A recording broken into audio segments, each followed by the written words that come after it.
अगर आपने अभी तक हमारा चैनल सब्सक्राइब नहीं किया तो अभी सब्सक्राइब करें और बेल आइकॉन को क्लिक करके हमारी लेटेस्ट वीडियोस के बारे में अपडेट जानें।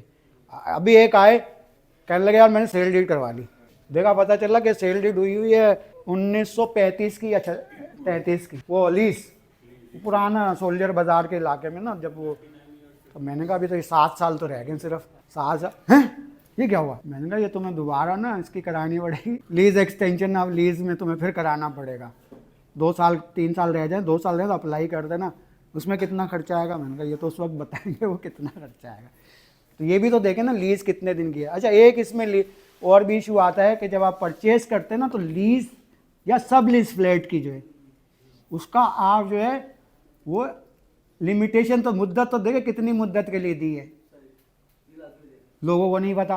बड़े पढ़े लिख कर लोग हैं। यहाँ पे फारूक आजम के पीछे एक है, मेरे ख्याल में नूर अपार्टमेंट है या हूर अपार्टमेंट है, उसमें मेरे एक दोस्त रहते थे, तो उनको एक नोटिस मिला जिसमें खालिद बिन वलीद वगैरह मेरे ख्याल में रहते थे शायद फ्लैट, फारूक आजम के मस्जिद के बैक साइड में, तो नूर है ना शायद, हाँ। उसमें आए एक दोस्त मेरे, कहने लगे यार ये नोटिस भेज दिया बिल्डर ने कि ये आपका जो है लीज़ ख़त्म हो गई, लीज़ ख़त्म हो गई, खाली कर दो, नहीं तो एक्सटेंशन आप लीज़ करवानी है तो रब्ता करो। हम लोग गए, कह रहे हैं कि 4 लाख रुपए लगेंगे। अरे तो मैंने कहा अरे भाई तो कहाँ है लीज़ का डॉक्यूमेंट, सब लीज़ कहाँ है आपके पास?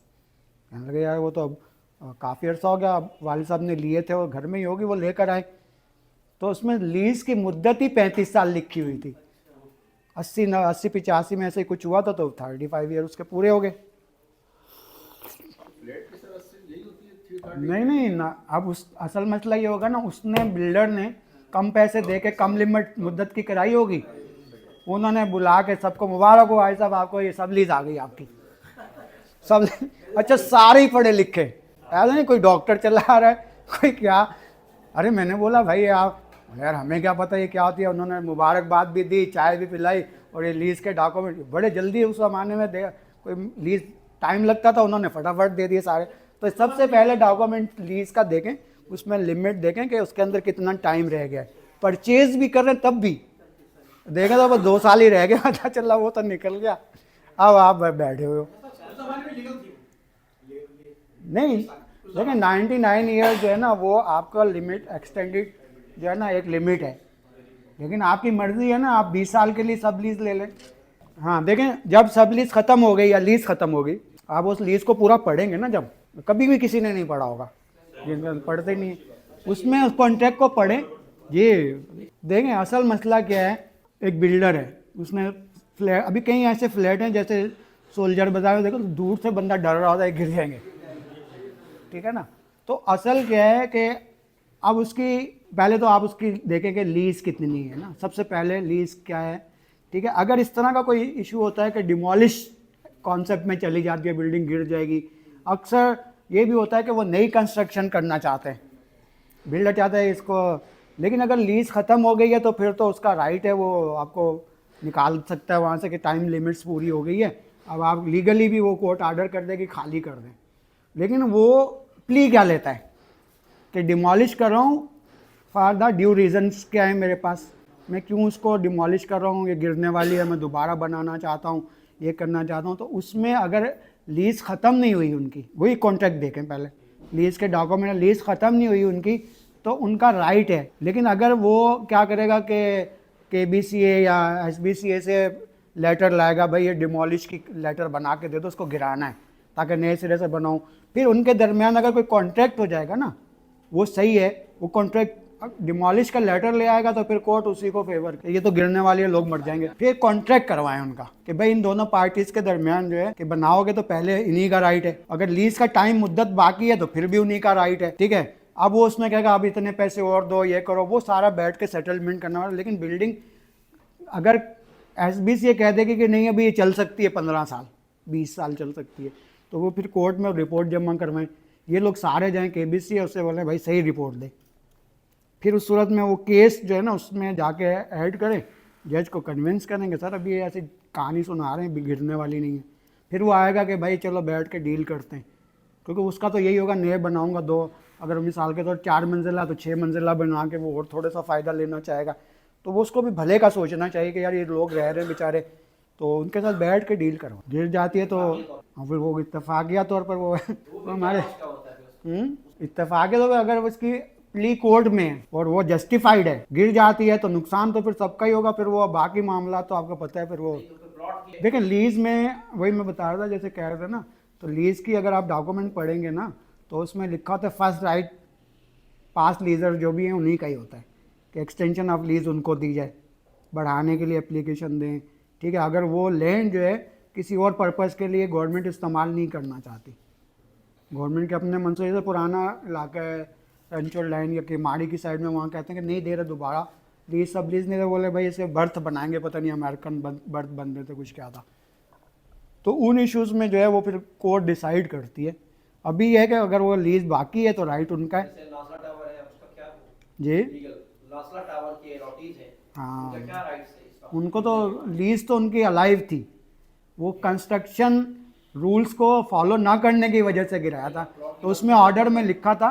प्लॉट की वर्थ तो बहुत ज्यादा अभी भी है। हाँ नहीं, वो तो बिल्डर को ये डायरेक्शन दी थी कि दोबारा बनाओ तो इन्हीं को देना है। फर्स्ट जो थे ना सब लीजी जो थे, जो उनकी बनी थी, बेशक वो किस तरीके से बनी थी, लेकिन राइट उनका उसमें मेंशन कर दिया था कि वो सारे वही लोग हैं, दोबारा मेरे हम कंस्ट्रक्ट कर रहे हैं उसको शायद। हाँ ऑर्डर में लिखा था कि पहला राइट इन्हीं का।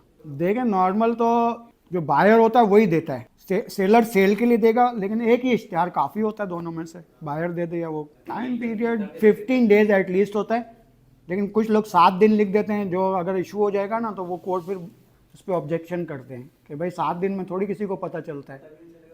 15 दिन एटलीस्ट और 1 मंथ था मेरे ख्याल। लिमिटेशन एक देखना पड़ेगा मुझे, 30 डेज है उसके टोटल। 30 डेज तक अगर कोई कोर्ट आ जाता है कि भाई मेरा भी हिस्सा बनता है इसमें, या ये मेरे से। अच्छा ये एक और इशू भी है कि फेडरल बे एरिया में जो है उसने क्या किया कि मुआहदा किया 90 लाख का, एक पार्टी से 30 लाख ले लिए, इनिशियल पेमेंट ले ली, बाकी 4 महीने बाद देना, 6 महीने बाद देना, ठीक है। वो खुश हो गया भाई 1.5 करोड़ का मेरे को 90 लाख में मिल गया। ऐसा खेल उसने खेला ना, सारे सिटी कोर्ट में घूम रहे हैं सारे। दूसरे से भी एक से मुआहदा किया, उससे भी 30 लाख ले लिए, उसको पता नहीं, पुराने वाले को पता ही नहीं किसने किसी और का 3-4 से 30-30 लाख रुपए लिए, गायब हो गया, अपने पैसे वसूल कर लिए उसने। अब वो एक चले आ रहे हैं, यार वो मैंने ख़रीदा था तो वो एक बंदे ने मुझे बताया उसने तो किसी और को बेचा हुआ है। अच्छा वो और 3-4। अब क्या है, तो कानून कहता है कि जो फर्स्ट असाइनी है ना, जिसने पहला कॉन्ट्रैक्ट किया था, उसका राइट बनता है।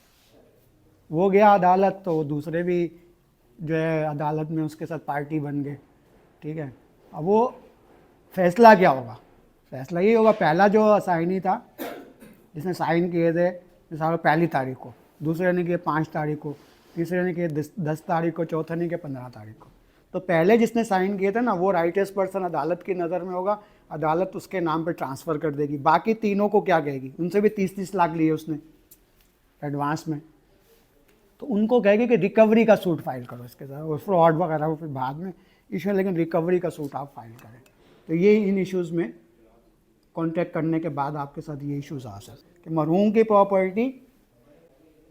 प्रॉपर्टी लीगल हेयर के नाम पे अकॉर्डिंग टू लॉ अगर सक्सेशन लेंगे, लेटर ऑफ एडमिनिस्ट्रेशन लेंगे, तो वो म्यूटेशन बाय नाजिर होगी, अदालत ही सारा काम करेगी, पैसे खर्चा करना पड़ेगा नाजिर को ले, दोनों सूरतों में ना। अभी मरहूम का इंतकाल हो गया, उनके जो 4 बेटे हैं, ठीक है, उनके नाम पे प्रॉपर्टी म्यूटेट हुई या नहीं हुई, दूसरा सवाल नहीं हुई ना, अभी सक्सेशन ही नहीं हुआ। सबसे पहले लेटर ऑफ एडमिनिस्ट्रेशन लेना पड़ेगा उनको, ठीक है। फिर वो चारों भाई अदालत में खड़े होंगे, तो अदालत कहेगी भाई ये चारों के नाम पे हो गया, अगर आप बेचना चाहते हो तो आप एक एप्लीकेशन फाइल करो कि हमें इजाज़त दी जाए बेचने की, ठीक है।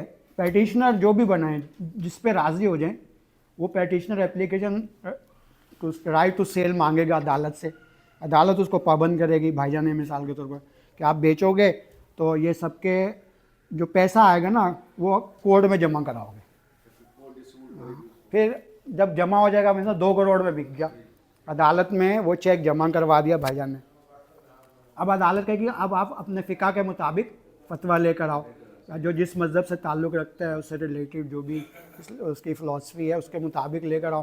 फिर अदालत देखेगी, उसको चेक करेगी एज़ पर लॉ के हाँ ये मतलब सही राइट, वो उसके चेक बना देगी सबके, और वो अदालत बुलाएगी सबको एक दिन, भाई आप आ जाएं, वो जज फिर खुद शनाख्ती कार्ड देख के पहचान के फिर उसके हवाले चेक करेगा। चेक जज ही देता, नाजिर सारा काम करता है, उनके राइट देगा। उसके एप्लीकेशन लगाने या ना लगाने से, नहीं लगाएगा फिर भी वो भाईजान नहीं बेच सकते ना, नहीं बेच सकते। ये जब तक ये प्रोसेस से निकलेंगे नहीं तब तक वो right to sell from court apply नहीं करेंगे, बेच ही नहीं सकते। और अगर ऐसा काम करते हैं कि भाई वो क्या नाम है, ऐसे ही किसी को जब मैं कितने का सब मिलके, अरे वो तो तीनों भाई जो है ना कह रहे हैं 3 करोड़ से कम का नहीं बेचेंगे, मैं आपको 2 का दे रहा हूँ, ये भी एक इशू है। एक केस चल, उन्होंने ले लिया, अगले हफ्ते बेचूंगा 1 करोड़ रुपए और मिल जाएंगे मेरे को। वो पता चला कि आज तक वो भी कोर्ट में घूम रहा है, वो भी क्योंकि वो बेचने का हक ही नहीं रखता।